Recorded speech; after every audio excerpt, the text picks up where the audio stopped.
unaposema uhesabu mabaya, ngoja nitoe mfano huu kidogo. Mke wako yuko wapi?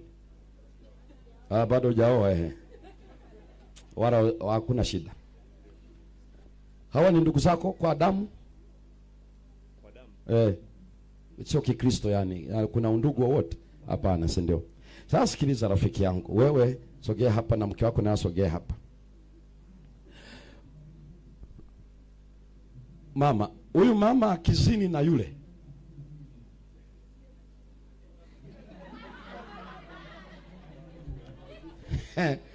Huyu mama akizini na huyu hapa. Mimi sitaki utoe jibu sahihi, ila nataka nieleze hiki kinachofanyika. Huyu akishindwa kumsamehe huyu mama, unanisikia vizuri?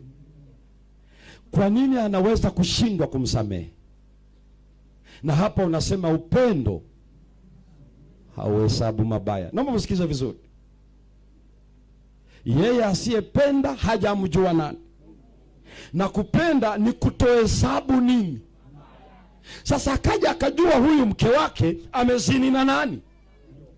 Huyu asipomsamehe, ni kwa nini atashindwa kusamehe? Anahesabu mabaya, si ndio? Lakini jambo la pili, anaona hivi mke wake amemtenda nini yeye? Mabaya. Sasa nisikilizeni, hivi kwa mujibu wa Biblia ni kweli huyu mke wake akizini huwa amemtendea mabaya? Hapana. Kwa sababu unaitwa nani rafiki yangu? Samueli. Kwa sababu aliyesema usizini ni Samueli. Nani alisema usizini? Sasa Samueli ambaye hajasema usizini ana shida gani yeye?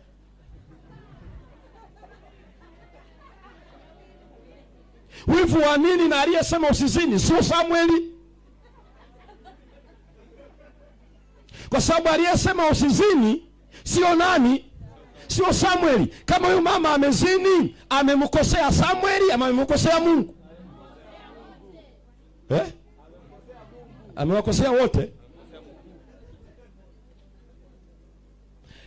Hii ndio inayofanya watu wanahesabu mabaya. Huwa wanajipachika uhusika wa Mungu na wao sio Mungu. Kwani alisemaje yule kijana Yusufu? Nitendeje ubaya huu nimkose Potifa? Kwani yule mke alikuwa wa Potifa ama alikuwa wa Mungu? Kwa nini Yusufu anasema siwezi lala na wewe kwa sababu nikilala na wewe na mkosa Potifa? Alisema anamkosa nani? Haya, bado kwa kisa cha Ibrahimu pamoja na Isaka, na Meleki yule mfalme na Sara. Yule mfalme akaenda akamchukua Sara. Kwenye ile Mwanzo sura 20 aya ya kwanza hadi ya 12. Mungu akaingilia kati usiku ule aka lockdown.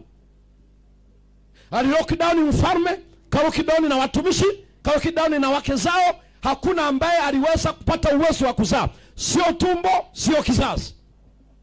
Yule mfalme akaangaika usiku. Mungu akampatia njozi. Wewe rudisha, wewe ni mke wa mtu, umekuwa mfu.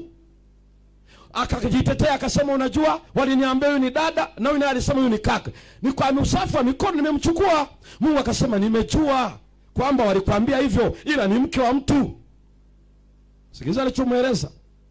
Ndio maana nikaingilia kati usinitende dhambi. Sio usimtende Ibrahimu dhambi. Usinitende mimi. Unajua ndio maana vijana mlioko hapa na watu wazima mlioko hapa mnaofikiri zinani msosi. Unafikiri huko guest Mungu hayupo. Unavua nguo na Biblia inasema mbinguni ni kitu chake cha enzi na duniani mahali pa kuweka nini? Yaani unapotoa nguo uko kwenye miguu ya Mungu hapo. Hapo ndipo unatoaga nguo hapo kama unabambua muogo.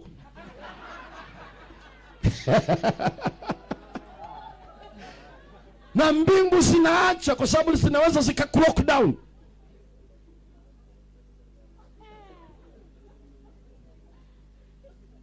Ni mbingu tu zinaacha. Kwa hiyo Mungu anamwambia nimekuzuia ili usinitende nini? Kama Mungu ndiye anayetendwa dhambi, ukiiba anatendwa Mungu dhambi. Ni dhambi dhidi yake. Chochote unachokifanya kwa mwanadamu, aliyesema usifanye sio mwanadamu, ni nani? Sasa wewe unashindwaje kusamehe na aliyetendwa dhambi ni nani? Ndio hapo usipojua, anasema upendo hufanyaje? Hauhesabu mabaya.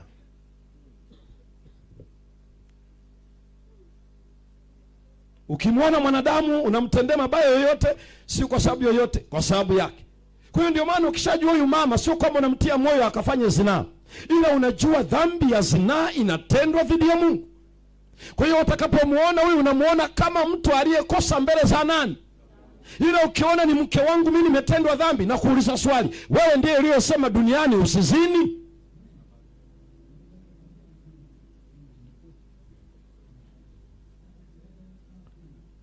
Mbarikiwe.